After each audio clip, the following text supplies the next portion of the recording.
gentleman from Florida, Mr. Dunn, for 5 minutes of questioning. Thank you very much, Mr. Chairman. Dr. Cohen, I appreciate you being here today. In addition to being a member of the Energy and Commerce Committee, I serve on the Select Committee on China, and I have experience as a bench scientist at USAMRIID. I'm sure you're familiar with it. It's the Army's Biological Warfare Headquarters, a BSL-4 facility. The Select Committee recently published a bombshell bipartisan report.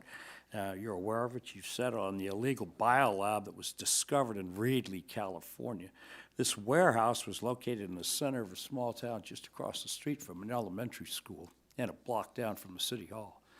The clandestine, they're calling it a biolab, it's more like a warehouse, was a disaster waiting to happen. The CDC's response, or rather the lack of response, clearly endangered millions of Americans.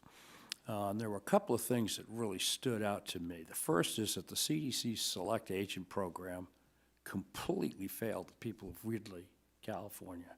The CDC literally refused. They did not respond when they were requested.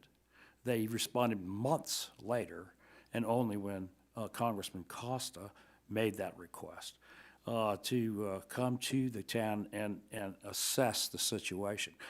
The discovery, I remind you, was made by a housing code inspector who was tracing a garden hose that went in a window. That's how this was found. It took a phone call from Costa to get there finally. Once the CDC arrived, months after the first request, the investigation he conducted was completely unprofessional and inadequate. And I say that as a professional in the field. The CDC didn't test one vial, even the ones that were labeled tuberculosis, SARS-CoV-2, and Ebola. An entire refrigerator labeled Ebola. That is a select federal agent, by the way, and HIV was there. This facility is completely unlicensed warehouse, no licensing whatsoever. Over 20 potential pathogens, 1,000 transgenic mice, humanized. There were 0 isolation facilities that would be necessary to either legally or safely handle these agents.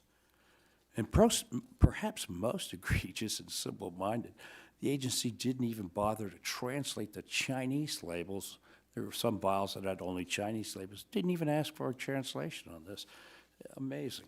When local officials started to dispose of these materials, they asked CDC what to do with the Ebola. Again, a federal select agent.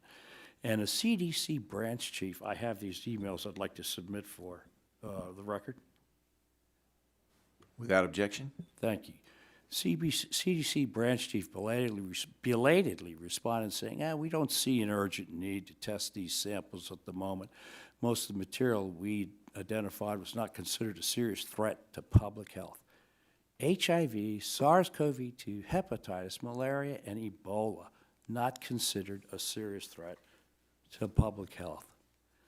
But, the conclusion made by the experts at CDC that a refrigerator labeled Ebola was unlikely to contain Ebola. And you look at the totality of this situation, it reads like a nightmare, a horror story.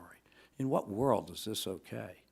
And, and I refer to my colleague Gary Palmer's remarks on trust. How do you expect the American people to take our public health institutions seriously when this is their reaction to a very real situation? The CDC should not ignore pleas from local public health. And by the way, the California Public Health Service asked them to sample this stuff too. The CDC should test substances if requested by local governments. Surely that meets a threshold test. And I'd like you to explain, I'm giving you a chance to answer some questions here on the minimal time that's left. Is the CDC supposed to be the first line of defense for human infection agents in the United States? Well, thank you, Congressman, for the opportunity to respond. There were a number of inaccuracies in that report, and so I want to make sure you know that when we were asked and invited by the leaders of that investigation, FBI, FDA, state and local officials, we did deploy. We did look at, we were there for a 2.5-day investigation, and we did not see any evidence of select agents. Not only did we look at all of the paperwork, the vials, the freezers, let me, just because we're running out of time, let me reclaim it. Yes, they responded, but they did not respond when they were first requested. They responded months months later. So I that's, mean, that, and we have that on, I mean, we had that examined by the FBI. It came to our committee and told us that. That's who we got that information from. If you have better information than the FBI, you need to let us know. great. We would be happy to share the, more about the timeline, but when we were asked, we did deploy no select agents on site there, and we I continue. mean, how do you know you didn't test for anything? Well, so, right, this is where our experts did a 2.5-day review. I want to address what you were talking about related to Ebola. When we heard after the fact that someone said something was labeled Ebola, we took 300 pictures. We did not see one It bit was of on the evidence front of a related to that. refrigerator. We didn't see that. We asked folks to say, do you have a picture of that? Could we validate that for someone else? No one could validate that for us. So, you know, So we did just not. blow off the California Public Health Department and say, oh, we don't believe you. You know, obviously my time is expired, Mr. Chairman. I have to tell you, though, in my professional career in biological warfare, I have never seen anything like this. By the way, the worst concern I have, this may not be the only one. This is one that a housing code inspector found. Let's marshal all the housing code inspectors Gentlemen. in the country. Turn them loose to find these things. I appreciate the gentleman's passion. The gentleman's time is up, and now recognize